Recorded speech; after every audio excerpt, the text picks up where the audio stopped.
What's up, everybody? Katie with Show Up Fitness, and today I'm going to help you develop workout number 2 with our beginner client who has a goal of growing her glutes and toning her upper body. So in part 1, we developed this first workout, okay? Let's assume that she's going to work out with you 3 days a week. This was the first workout. I know there's no rep ranges in here right now, but I'm going to explain that when we get to part 2, okay?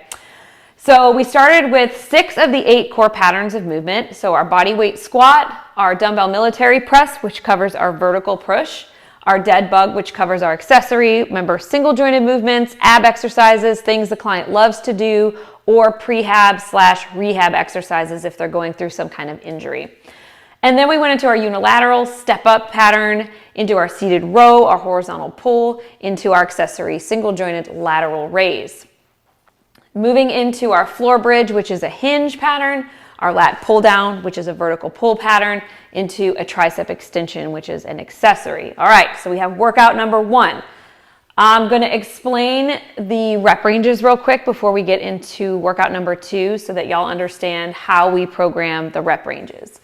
So for most beginners, we start with a rep range between 12 and 15 reps to develop connective tissue strength, movement competency, and neuromuscular communication between the brain and the muscles. Basically, trying to own that movement so that when we do implement progressive overload, we will be able to handle whatever weight we're putting on there, right?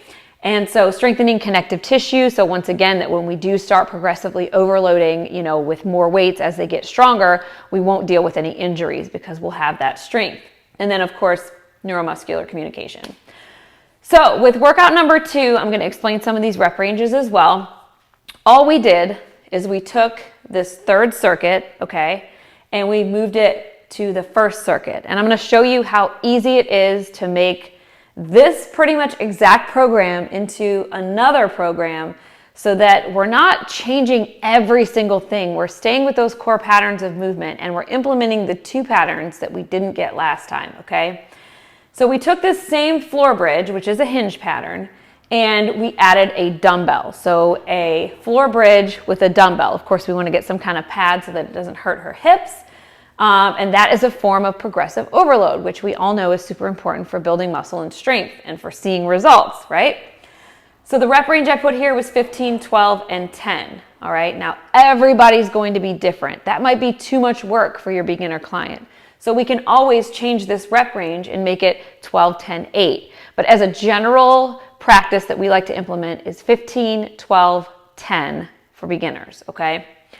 And then we had a lat pull down here. So keeping with our vertical pull pattern, we're doing a modified pull-up on a barbell or a barbell on a rack, a Smith machine, or TRX if you have access to that.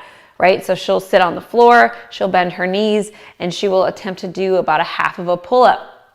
A pull-up with about half of her body weight, okay? And I don't like to put a cap on these. I don't like to say do 10. I don't like to say do 15 because they may not be able to do that. And you don't want to make them feel bad. So I just check out how the first couple of reps look. If she's really struggling at rep number 2, then I might just say we're going to go to 5. If she knocks out 5, no problem, we're probably going to go to 10. So I put AMRAP, which stands for as many reps as possible. And that's just for my own brain to just know, look and see how she's performing that movement before we put a rep range on there, okay? And then our accessory is a bicycle with trainer engagement. So I put like 10 each side. So you could hold a band, you could have her hold a band, and you could do just some kind of trainer engagement with her for that exercise. So we took this 1st circuit here and we moved it to the 2nd circuit. We're still keeping our squat pattern. The only thing I added was a goblet, right? So she's going to hold a dumbbell right here and still do her squats. And then we changed the military press into a landmine. Okay, so we're going to do a landmine vertical press, which is kind of in between a horizontal push and a vertical push, but I consider it an overhead press. So we're considering this a vertical press.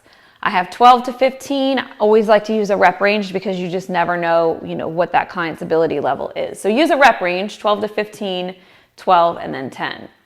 So then we took this reverse dumbbell fly to hit the posterior deltoid. So she would be bent over with dumbbells or seated for our accessory. 10 to 12, and of course you want to increase the weight each time. That's not a real heavy exercise that you overload anyway, so you might give her 3 to 5 pound weights and then just gradually increase by a little bit. And you may not have to increase, you may just keep it at 3 to 5 pounds. So for our third circuit, we took the step ups from here and we moved them down here. All right, so this time we have a lateral step up, which means she'll be stepping up from the side as opposed to stepping out in the front.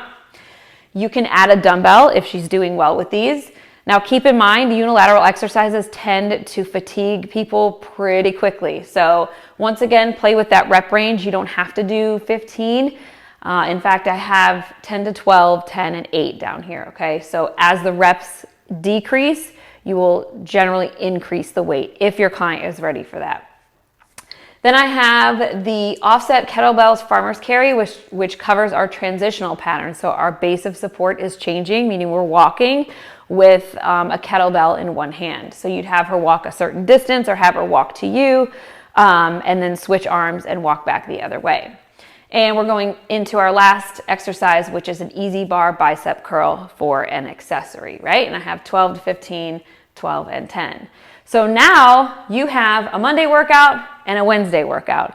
And check out our next video for day 3 of the workout, where we'll change these again just a little bit so that your client, feels like it's a new exercise, but we're still training these same core patterns of movement. All right, thanks for watching.